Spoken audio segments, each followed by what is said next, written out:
তুমি কি বুঝবা শিক্ষার? তুমি কোনো আগামাতে বুঝো? তুমি তো একটা মূর্খ। সবাই আপনাকে সম্মান দিয়ে কথা বলবে। যাক, সবুজের বউ একজন শিক্ষিত।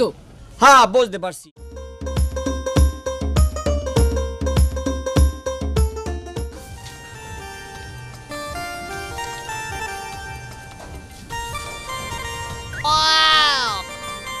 এই ভাতটা কিছু রানছো? যাও বইলে এখনো বইয়ে রয়েছে, দেখো আল্লাহ। এই সমস্যা কি? এত ডিস্টার্ব করতেছো কেন? হ্যাঁ আমি পড়তেছি না, সব সময় পড়ার সময় এসে কেন ডিস্টার্ব করো তুমি? হ্যাঁ ডিস্টার্ব করছি। আমের তো বিয়ে করিয়া মুই ভুল করছি। আমের মতো ঝামেলার গোডাউন এ যদি আগে যদি জানতাম তাইলে মুই বিয়ে করতাম না। আমি এই হাঙ্গাটা দিন বইগুলি পড়তে পড়তে ফাতা ফাতা করিয়া লাগছেন। বই আমের এই বই পড়ি হইবে কি? এখন স্বামীর বাড়ি আইছেন, এখন চুলা গুতাইবেন আর খাইবেন। এই বই পড়িয়ে কিছু হইবে না। এই ডিস্টার্ব করো না তো। শোনো, শিক্ষা হচ্ছে ভবিষ্যতে আলো, বুঝছো? তুমি কি বুঝবা শিক্ষার? তুমি কোনো আগামাতে বুঝো? তুমি তো একটা মূর্খ। মূর্খ হয়ে তুমি শিক্ষার কি বুঝবা? হ্যাঁ আমি যদি শিক্ষিত হই আমার সন্তান শিক্ষিত হবে, আমার সন্তানের ঘরের সন্তান শিক্ষিত হবে। তুমি মূর্খ, তুমি শিক্ষার কোনো আগামাতেই তো বুঝবা না। হ্যাঁ মুই তো দণ্ড মূর্খ, মোর মতো ভাই মূর্খ বিয়ে করিয়া এই তুমিও অনেক ভুল করছো, এটা বুঝতে পারছি। আসলে কি হলো, এই তোমার বিয়ে না করিয়া যদি মোর মতো একটা দণ্ড মূর্খ করে যদি বিয়ে করতাম তাইলে ভালো আছিল। কারণ তোমার মতো শিক্ষিত বউরে বিয়ে করিয়া এখন মোরে খাট পালঙ্গের উপরে উঠে গেছো। তোমার লাগে আর বেশি কথা কমু না। তুই থাক, তোর ভাত রাঁধা লাগবে না, তোর খাওয়া লাগবে না। তুই হাঙ্গাটা দিন বই পড়িয়ে পেটটা ভরিয়ে বই থাক, তুই যাই। আচ্ছা যাও। হ্যাঁ আমার কাছে আমার শিক্ষাই আগে, তুমি হইছো পরে। আসসালামু আলাইকুম সবুজ ভাই। ওয়ালাইকুম আসসালাম। ভালো আছেন ভাই? আরে ভালো থাকুন কেমনে? ওই আব্বা একটা বিয়ে হরাইতেছে, ঝামেলার গোডাউন। হাঙ্গাটা দিন শিক্ষিত মাই আর কি, হাঙ্গাটা দিন পড়তে থাকে বই লইয়া বইয়ে থাকে। ভাত রান দেয় না, ঘর দুয়ার ঝাড়ু দেয় না, বেসন পাতি গোছায় না।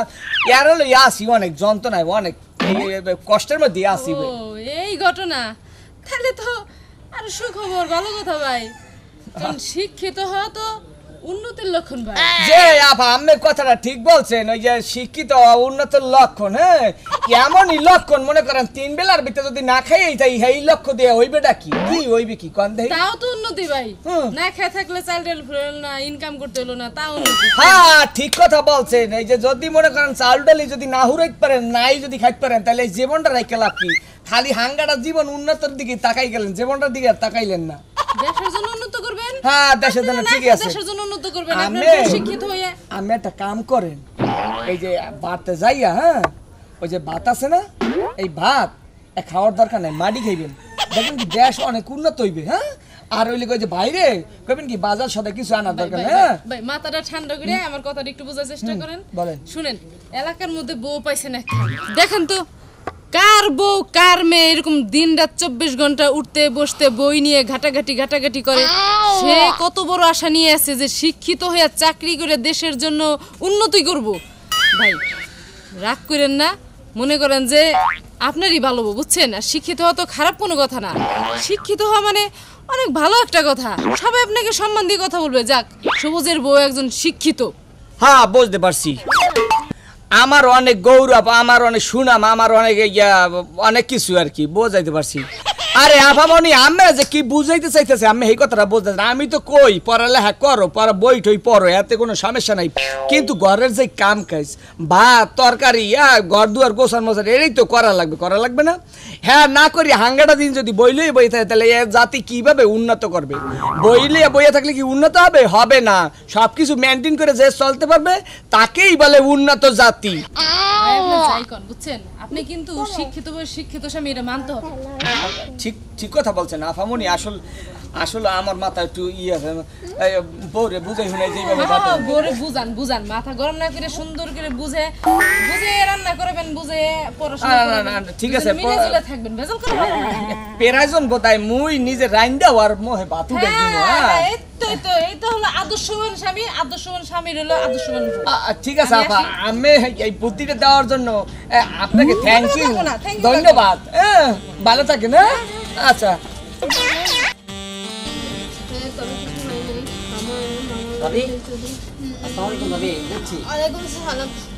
এই যে একটা ব্যক্তি দেখি এই যে মনোযোগ দিয়ে আহারে, আপনি যে বিভিন্ন রকমের বই পড়েন, বিভিন্ন গল্প পড়েন, উপন্যাস পড়েন, ভালো লাগে।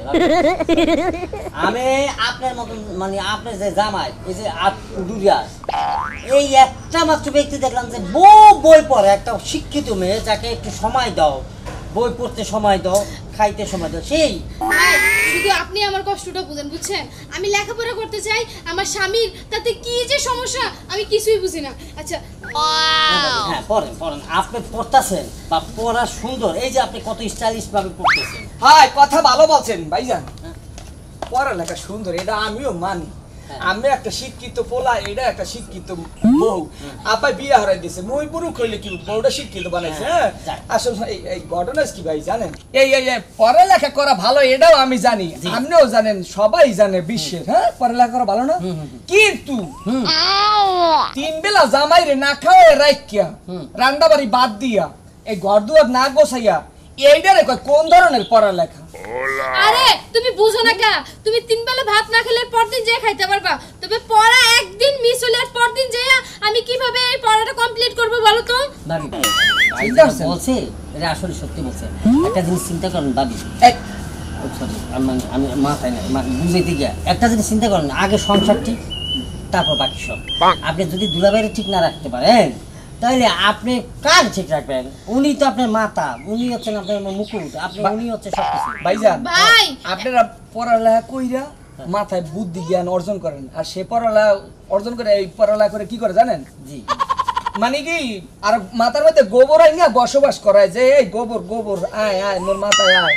এই যে ভাবি, এখন একটা কথা বলি, আপনি সংসারের প্রতি একটু মনোযোগ হন। কারণ কি, স্বামী তো এখন একটা মেয়ের বারবার জায়গায় 12 জায়গায় বিয়ে হয় না, এক জায়গায় বিয়ে হয়। আপনি সংসারটাকে নিজের করে তৈরি করে একটা গোছায় গাছায় আপনি সব কিছু করেন, আপনাকে ঘন্টা 3 সময় দেওয়া হবে। না ভাই, না করে নাই কোনোদিন পড়াশোনা দুঃখের কথা কি কম, রাইতে যে সময় ঘুমাই না, হ্যাঁ। মশারিটা টাঙ্গাই ঘুমাই, 4-5টা মশাই মরে হাঙ্গাটা রাইত কামড়ায়, কই কি মশার গলে একটু মারতে দাও, মশা মারে না, এই গন্ডারে তো কামড়ায় দাও, আর তো কিছু হয় না, মোর হয় এই হাঙ্গাটা রাইত মশার কামড় খাই, ওই বইলেই এমন ক্ষেত্রে হইয়ে থাকে। তুমি কিন্তু এবার আমার অপমান ভাবি, করতেছো। এটা রাখেন, এটা রাখেন, এটা রাখেন। এখন থেকে বলেন যে আগে সংসার, তারপর পড়াশোনা। কারণ বিয়ে হয়ে গেছে, এখন আজকে যদি আপনার একটা বাচ্চা হয়, তখন কি বাচ্চাটাকে রাইখা ওয়া ওয়া করে কাঁদতেছে, তখন কি আপনি বই নিয়ে বলবেন? পারবেন না। অতএব আগে স্বামীকে ঠিক রাখেন, সংসার ঠিক রাখেন, তারপর আপনি বই পড়ার অনেক সময় পাবেন। সংসার সুখীর হয় রমণীর ঘরে, আর যদি সেই ঘরে কোনো তার রমণী থাকে আর কি। যে ভাইজান, আমি ঠিক কথা বলছেন, দেখছো ভাইজানে কত সুন্দর বুদ্ধির কথা ভাইয়া, বলছে। আপনি না আমার চোখ খুলে দিয়েছেন, থ্যাংক ইউ তার জন্য। জি জি, তাহলে এখন থেকে কি করতে হবে? এখন থেকে লেখাপড়ার পাশাপাশি সংসার সামলাতে হবে, স্বামীকে সময় দিতে হবে, শ্বশুর শাশুড়ির খেজমত করতে হবে, বাস। আমি অলরাউন্ডার একটা বউ হয়ে যাব। এখনো মুড়ে যাবো দাও ভাই, আজ যখন মুড়েতে কটা ভাত খাইয়ে যাবি? না ভাই, না। না না, খাইয়ে যান কটা। আচ্ছা, আগে দবর দেন, তারপরে খাইয়ে দেবো। আন আন, ঘরে আন, ঘরে আন, ঘরে আন।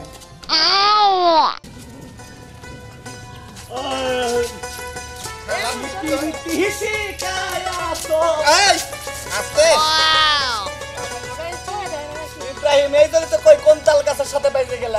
তাল গাছ না তুই দিনে ভাগে সবন দেখতাছ, তুই আমার নগে বাচ্চ, আমার নগে কোনটা কে কে? এই আঙ্গুল আসতে যেভাবে ঘাও দিতেছ মনে হয় চোখে ঘাও দিবি। এই দাস না, এটা কেডা? কেরা? আমার বউ। তোর বউ? জি, নতুন বউ। আকাম করলি কবে? কি আকাম করছি? আকাম যে এর আগে আরেকটা করছ, এটা কি তোর মনে নাই? আবার আরেকটা আকাম করছ? তুমি কি আগে বিয়ে থা করছো? ধর, কিসের বিয়ে শাদী করবি? বিয়ে করে দিলে আকাম, আপনি আকাম কইতাছেন? আরে ভাই, আপনার বুঝতেছেন না যে আমার ঘরে গ্রামে সুদখোর আছে জীবন, শালা দুনিয়া সুদারু, ওর কাছে 5 লাখ টাকা লিয়ে থইছে, ও সমানে খুঁজতেছে।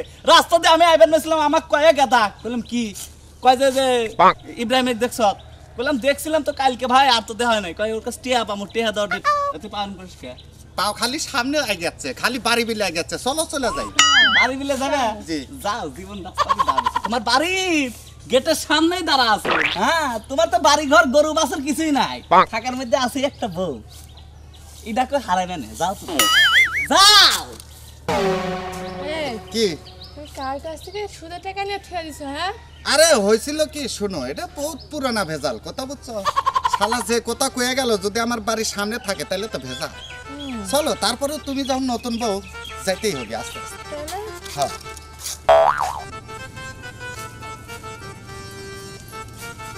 আসো এমন করতেছো কা তুমি? আমরা রাস্তাঘাট দেখে যাচ্ছি, বুঝো নাই? রাস্তাঘাট দেখে যাচ্ছি। রাস্তাঘাট দেখে যাইতেছো ভাইয়া? হ্যাঁ। দেখো দেখো, বেশি করে দেখো। তো তোমার সাথে এটা কে? সাথে হ্যাঁ। সাথে এটা আমার বউ। ও ভালো ভালো। হ্যাঁ, তো বউ লইয়া যাইতেছো, তুমি কি ভুলে গেছো সব কিছু? কি বললাম? কিছু ভুলি নাই। কিচ্ছু ভুলো নাই? না। তোমার কাছে যে জীবন শিকদার সুদের টাকা পায় ভুলে গেছো গুলা? ওই ওই তোকে কি খাইয়া কাম নাই? হ্যাঁ, এই কথাটা কি আমার একা একা কই আতি না? আমার নতুন বউয়ের সামনে এই কথা কর। এই জীবন তোমারে পাগলের মতো মানে বিছরাইতাছে চাইরোদিকে, বুঝছো? বুঝতে পারে আমি একজন প্রিয়বান ব্যক্তি। আর তুমি তো জানোই জীবনের ক্যারেক্টার যেই খারাপ। দেখো আবার তোমার সুদের টাকা না পেয়ে তোমার বউকে নিয়ে আবার টানাটানি করে। তোকে হে ভাঙ্গা গাড়ি দেন। ওই শালার ইব্রাহিম রে কতদিন ধরে বাইতে গেতাছি রাইতাছি ওই সুদের টাকা পাইছে আজকে খালি রাস্তায় পাইলে এসে এই কি হলো তোমার এমন করতেছো কেন? রে ইব্রাহিম ইব্রাহিম এই হুন এই পলাশ কা হুন আরে হুন না কি এটা করা কেরাইডা এটা হচ্ছে আমাদের নতুন ভাবি। মানে ইব্রাহিমের বউ আমার বউ, আমার বউ। আমার সুদের টাকা দিবার নামে খবর নেই আমার ফিরে বিয়া করে দিয়েছ তাহলে একটা কথা কই হুন কি তুই তে 5 লাখ দিছত না হ্যাঁ, নিছতি তোরে না আর ওই যে 1 লাখ দেই আমার লাগবো না। বুঝতে পারছি। ভালোই আছে দে দেখা এই থামেন, তোমার তো মনে করো গরু বাছা ছাগল কিছুই নাই তাই না? এখন মনে করো তোমার বাড়ি যেটা আছে সেটা বিক্রি করার কোনো উপায় নাই, মানে ওরা নাই ওই সব দিয়ে তোমার উসুল করছে। এখন মনে করে বউ বিতরণ করবা তুমি সুদের লেগে, আমি তোমার সাথে থাকতাম না, গেলাম আমি। দেখছো ভাইয়া, এরকম মানুষের থেকে শোধানছো যে কিনা তোমার বউর দিকে খারাপ দৃষ্টিতে তাকায়। ছি ছি ছি ছি, আমি গেলাম।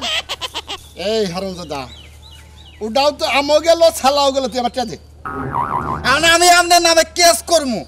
কি আর কেস করবি আপনার থেকে সুদের উপরে টেয়া দিছি দেখে আপনার নাকি আমার নতুন বউ গেল গা। টেহাটা নিয়ে যে যখন নাকের তলতে দিছ তখন কেমন লাগছে বুঝছিলাম না, হ্যাঁ বুঝছিলাম না। টাকা দে শুনেন কাকা, একটা কথা কই। আপনার তো আমি টেকা নিছি, কথা বুঝছেন?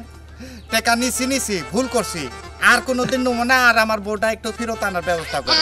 তারপর ফিরে জানার ব্যবস্থা করুন হ্যাঁ। তাহলে আমি যাই দেখি আনা পারি নি আচ্ছা যান, আচ্ছা যাই যান। আর কিসের কি সুদের টাকা নিছি দুমু? হ্যাঁ, জীবনে ফেরত দুম না। আর আমার বউ গেছে তাই কি ওইটা ওই মুরাতে ঘুরন দিয়ে আসবো না, দেখিনি আমার বউরে টেলিং দুয়াই আছে। আপনারাও সুদের উপরে টাকা নেন, এইরকম সেকা দিতে দিতে সুদ করে আর জীবনেও সুদের টাকা লাগাবো না। খালি কবো লজ্জায় বুঝেন নাই? লাভ হয় বিদায় সুদের উপরে টাকা দেয়।